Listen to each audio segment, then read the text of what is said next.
Hi and welcome to Alan cinema space. இந்த review எப்படி start பண்ணுறது? Welcome to the world of GB மாமே அப்படின்னு தான் ஸ்டார்ட் பண்ணணும் அப்படின்னு தான் நினைக்கிறேன்.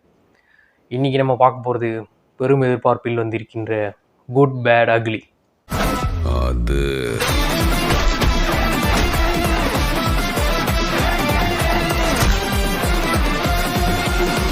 இந்த ரிவ்யூக்கு வந்து லேட் ரிவ்யூ அப்படின்னு பேர் வைக்கலாம்னு நினச்சேன்.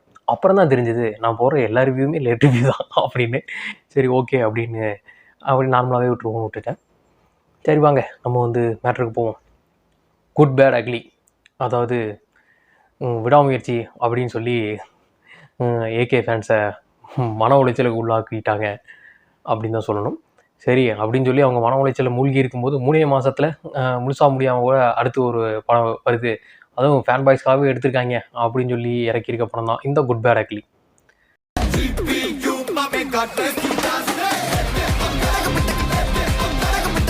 குட் பேட் அக்லி இந்த படத்தோட கதை என்ன அப்படின்னு வந்து பார்த்துக்கிட்டோம்னா, ஏகே வந்து ஏகேவாகவே இருக்கார். ஏகே வந்து ஒரு ரெட் ட்ராகன் அப்படின்னு பில்டப் கொடுக்குறாங்க. அதாவது வந்து அவர் ஒரு டானுக்கெல்லாம் டண்டனாக்கா டான்ங்கிறாங்க. அவர் வந்து பாம்பே கட்டி ஆள்றாரு, அவர் பெரிய டான் அப்படின்னு சொல்லி பில்டப் கொடுத்துட்டு அவர் வந்து அவருக்கு கல்யாணம் ஆகி குழந்தை பிறந்திருக்குன்னு பார்க்க போனப்போ திரிசா அவங்க ஒய்ஃப் என்னன்றாங்க, இந்த பாரியா நீ வந்து வரங்காட்டி இங்கே பேர் ஹாஸ்பிட்டலில் அட்டாக் பண்ணுறாங்க, என் பையனுக்கு என்ன போட்டு தெளிய போகிறாங்க அப்படின்ட்டு லைட்டாக விசுவாசத்தில் எங்கேயோ பார்த்த ஒரு சீன் வருது. வந்தோடனே சரி நான் என்ன பண்ணணும் அப்படின்னு கேட்டேன்னா, இந்த எல்லாத்தையும் விட்டுட்டு உன் பாஸ்டெலாம் மாற்றிட்டு நீ ஒரு குட்டாவா, அப்போ தான் நான் அவனை ஏற்றுக்குவேன் அப்படின்னு சொல்லி சொல்கிறாங்க. அதனால் என்ன செய்கிறார் என்றால் ஏகே ஜெயிலுக்கு போகிறார். ஜெயிலுக்கு போயிட்டு ஒரு 12 வருஷம் கழித்து அவர் பையனை பார்க்கலான்ட்டு இருக்காங்க. ஒரு 12 வருஷம் கழித்து பையனை பார்க்கலாம் அப்படின்னு நினச்சிட்டு போகும்பொழுது பையனை தூக்கி ஜெயிலில் போட்டுறாங்க என்றாது ஒரு ஐரனியாக இருக்குது அப்படின்னு பார்த்து சரின்ட்டு அப்புறம் எதனால் பையனை ஜெயிலுக்கு போட்டாங்க, அதுக்கு ஏகேக்கு இருந்து சம்மந்தமாக அவர் பையனை அதுக்கப்புறம் வெளியே கொண்டு வந்தவரா இருந்தால் இல்லையா, இல்லை இந்த ஏகேவோட இந்த அப்பா மகனும் ஒன்று சேர்ந்தாங்களா இல்லையா அப்படிங்கிறதெல்லாம் கதை கிடையாது. ஏகே அதுதான் கதை, அவ்வளோதான் கதை அப்படிங்கிற மாதிரி தான் இருக்குது. இந்த படத்தோட ஃபஸ்ட்டு பாசிட்டிவ் என்ன அப்படின்னு பார்த்துக்கிட்டோம், ஏகே அப்படின்ட்டு ஹை பிச்சில் ஆதிக்க ரவிச்சந்திரன் கத்தும் போது தெரிஞ்சிருக்கும். ஏகே மற்றும் ஒன்லி அஜித் குமார் அப்படிங்கிறது தான் இந்த படத்தோட ஒரே இது. அதாவது வந்து எனக்கே வந்து பார்க்கும்பொழுது சார் பல நாளாக அஜித் இவ்வளோ அழகானவர்னு நம்மகிட்ட காட்டாம ஏமாற்றிட்டாங்க அப்படிங்கிற மாதிரி தான் இருந்துச்சு. இந்த உலகம் நம்மளை பேடாக்குது. பழைய படத்தில் நல்லா சாமிங்காக அழகாக இருந்த ஏகே வந்து நடுவில் ஒரு 10-15 வருஷமாக குத்தையை கெடுத்து கும்மி அடிச்சிட்டாங்க. அது மற்றவங்க அடிக்கலை, அவரே தான் வந்து நான் இப்படி தான் வருவேன் அப்படின்னு சொல்லிட்டாப்புல. இந்த படத்தில் வந்து ஆதிக்க வச்சு சார் நீங்கள் அப்படிலாம் வரக்கூடாது, எனக்கு பிடிச்ச மாதிரி தான் நீங்கள் வரணும், உங்கள் ஃபேன்ஸுக்கு அதான் பிடிக்கும் அப்படின்னு சொல்லி நல்ல வேலை போஸ்ட் பண்ணி பல லுக்குகளில் இறக்கி விட்டுறாரு. செம லுக்கு, செம ஸ்க்ரீன் ப்ரெசன்ஸு, அவ்வளோதான். நீங்கள் ஒரு ஏகே ஃபேன் பாயாக இருந்தீங்கன்னா வெடிச்சு செதறிடுவீங்க. அந்தளவுக்கு வந்து ஒரு மாசான ஒரு ஏகேவை நீங்கள் இந்த படத்தில் பார்க்கலாம்.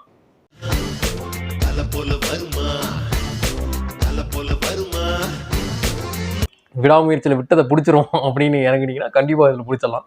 அந்தளவுக்கு வந்து ஏகேவை கொண்டாடுறதுக்கு அவருக்கு ஃப்ரேம், அவருக்கு என்ட்ரி, அவருக்கு ஒரு மாசு, அவருக்கு காஸ்டியூம்ஸு அப்படின்ட்டு வந்து ஏகேவையே செதுக்கியிருக்காரு திரும்ப அப்படின்னு. ஏகே எவ்வளோ பெரிய மாஸ் ஹீரோன்னு காட்டுறேன் அப்படிங்கிற மாதிரி அந்த உத்தம வில்லனில் அந்த பையன் தான் வந்து ஆதிக்குன்னு நினைக்கிறேன். அவர் வந்துட்டு நீங்கள் எவ்வளோ பெரிய ஹீரோன்னு இந்த கோலிவுட்டுக்கு நான் காட்டுறேன் அப்படின்னு எடுத்த ஒரு முயற்சி தான் இந்த ஜிபியு அப்படின்னு தான் சொல்லணும். கோடம்பாக்கத்தில் இருக்க எல்லாருக்கும் நீங்கள் யாருன்னு காட்டணும். அதனால் வந்து ஏகேவை வந்து அவருக்கு ஸ்க்ரீன் ப்ரெசன்ஸாக இருக்கட்டும், அவர் அந்த படத்தை ஃபுல்லாக காட்டினதாக இருக்கட்டும், எல்லாத்துலேயும் வந்து தெரிச்சிட்டாங்க அப்படின்னு தான் சொல்லணும். ஏகே வந்து அவர் வந்தாலே போதும் அப்படிங்கிற ரேஞ்சுக்கு தான் வந்து எல்லாம் செட் பண்ணி வச்சுட்டார் ஆதி. அந்த மாதிரி அவர் வந்தால் போதும் தெரிச்சிருது சீன் அப்படிங்கிற மாதிரி தான் இருந்துச்சு. அது வந்து நீங்கள் ஏகே ஃபேனாக இருந்தீங்கன்னா ரொம்ப என்ஜாய் பண்ணுவீங்க அப்படின்னு சொல்லலாம். அப்புறம் அஜித் உங்களுக்கு லைட்டாக பிடிக்கும் அப்படின்னு நீங்கள் வச்சுருந்தீங்கன்னாவே நீங்களும் ரொம்ப என்ஜாய் பண்ணுவீங்க அப்படின்னு சொல்லலாம்.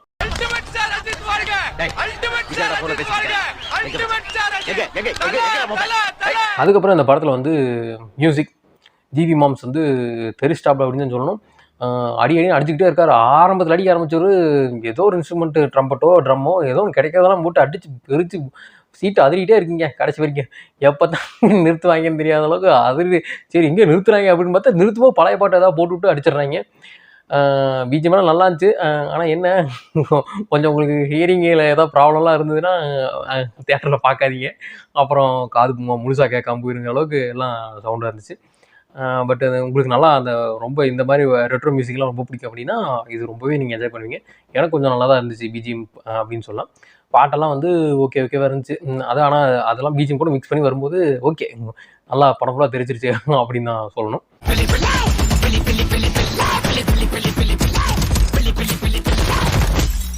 அதுக்கப்புறம் வந்து பார்த்துக்கிட்டா இந்த மற்ற விஷயங்கள்லாம் இந்த எடிட்டிங்கு அதுக்கப்புறம் சினிமாட்டோகிராஃபி அது எல்லாமே வந்து சூப்பராக பண்ணியிருந்தாங்க. ஒரு பெரிய பட்ஜெட் படம் அப்படிங்கிறதெல்லாம் வந்து ஸ்க்ரீனில் தெரியுது அப்படிங்கிற மாதிரி பெரிய பில்டிங்காக இருக்கட்டும், செட்டாக இருக்கட்டும், இல்லை வண்டியை போட்டு கொளுத்தி விடுறதா இருக்கட்டும் அப்படிங்கிறதும் எல்லாம் நல்லா பண்ணியிருந்தாங்க.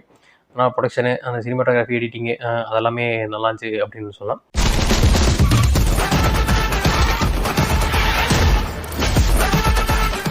எடிட்டிங்னு சொல்லும்போது இந்த பல லுக்கெல்லாம் வந்து தலைக்கு கொடுத்து வச்சுருப்பாங்க. அதெல்லாம் ஸ்பிளிட் ஸ்க்ரீனில் போட்டு காட்டுறது அப்படிங்கிற மாதிரி பண்ணுறதெல்லாம், அப்புறம் அந்த பாட்டுக்கு ஏற்ற மாதிரி கட் பண்ணுறது அப்படிங்கிறது எல்லாமே சூப்பராக பண்ணியிருந்தாங்க.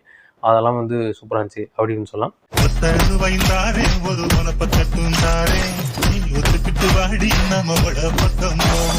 அப்புறம் மற்றவங்க எல்லாரும் கொடுத்த பெர்ஃபார்மன்ஸ் எல்லாம் நல்லா பண்ணியிருந்தாங்க அப்படின்னு சொல்லலாம்.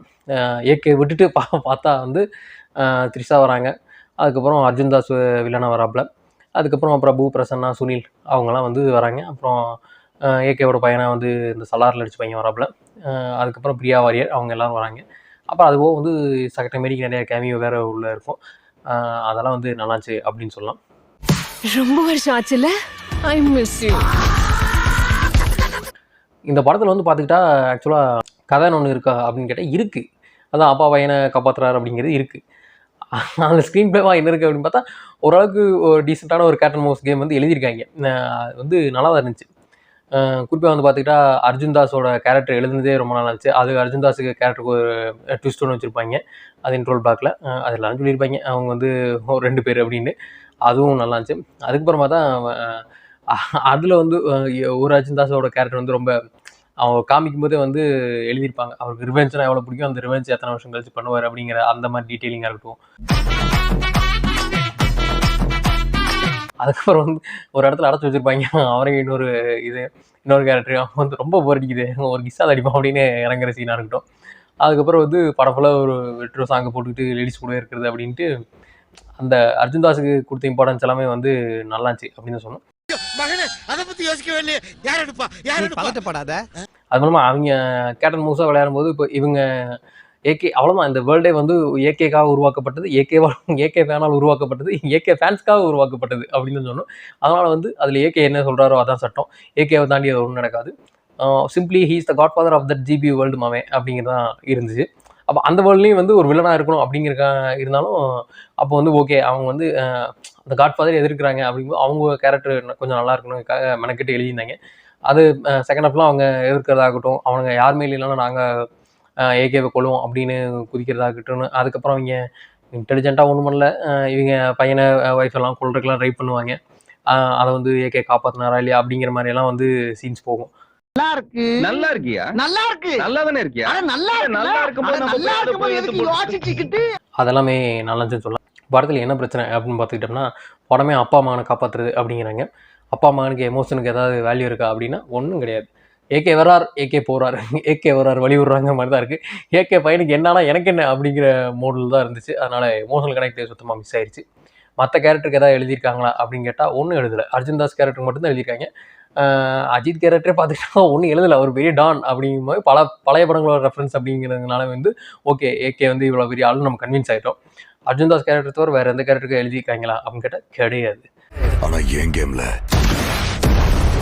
நான் தாண்டா உனக்கு வில்லை.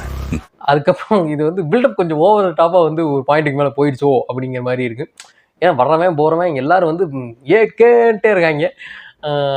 நீங்கள் ஃபேனாக இருந்தீங்கன்னா அது உங்களுக்கு ஒரு பிரச்சனையும் தெரியாது. அவ்வளோதான், நீங்களும் ஏகேன்னு கத்திக்கிட்டே இருக்க வேண்டியதான்.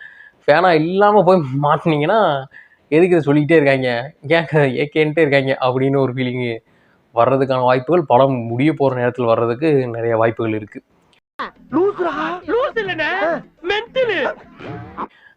அது ஒரு இதாக இருந்துச்சு.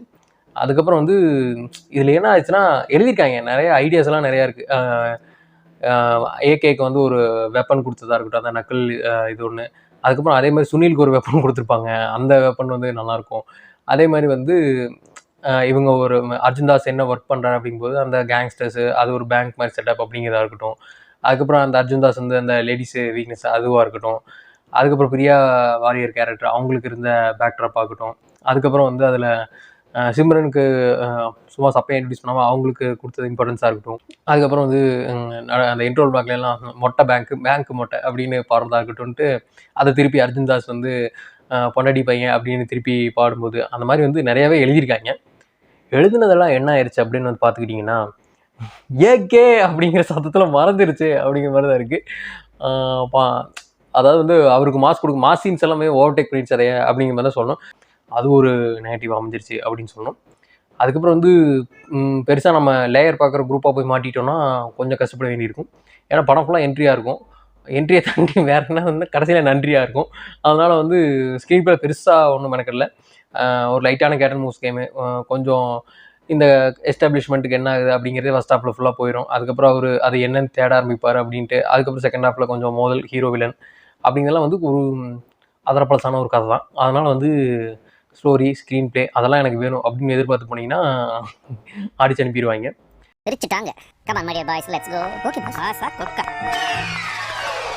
இது ஒரு பியூர் அண்ட் பியூர் ஒரு ஏகே ஃபேன் பாய் படம். அதனால் வந்து நீங்கள் ஒரு ஏகே ஃபேனாக இருந்தால், இல்லை அஜித் உங்களுக்கு பிடிக்கணும் தான், இல்லை 4-5 பழைய அஜித் படம் நீங்கள் பார்த்துருப்பீங்க எப்படி இருந்தாலும், அப்படி பார்த்து ஒரு கமர்ஷியல் படம் எனக்கு ஓகே அப்படிங்கிற குரூப்பாக இருந்தாலும், தேட்டருக்கு போய் நல்லா கத்தணும் அப்படிங்கிற ஒரு குரூப் பார்த்தீங்கன்னா டெஃபினெட்லி இந்த படம் உங்களுக்கு தான். கண்டிப்பாக போய் இந்த படத்தை நீங்கள் தேட்டரில் பார்த்தீங்கன்னா ஒரு படத்தில் ஒரு 5-6 இடத்துல கத்திட்டு வருவீங்க. அந்தளவுக்கு ஏதோ ஒரு பாயிண்டில் வந்து கத்த வச்சுருவார் ஆதிக்கு.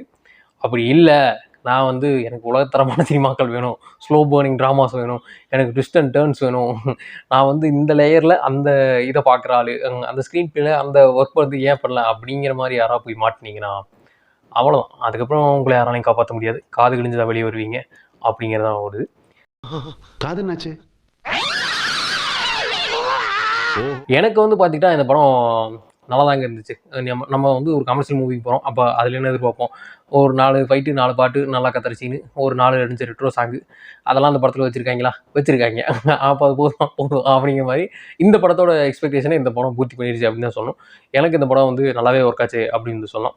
இந்த படத்துக்கு என்னோட ரேட்டிங் வந்து 6/10. இந்த வீடியோ பிடிச்சிருந்தா லைக் பண்ணுங்கள், ஷேர் பண்ணுங்கள், கமெண்ட் பண்ணுங்கள், சப்ஸ்கிரைப் பண்ணுங்கள். மறக்காமல் கீழே இருக்கிற பெல் பட்டனை தட்டி விட்டுருங்க. தேங்க்ஸ் ஃபார் வாட்சிங்.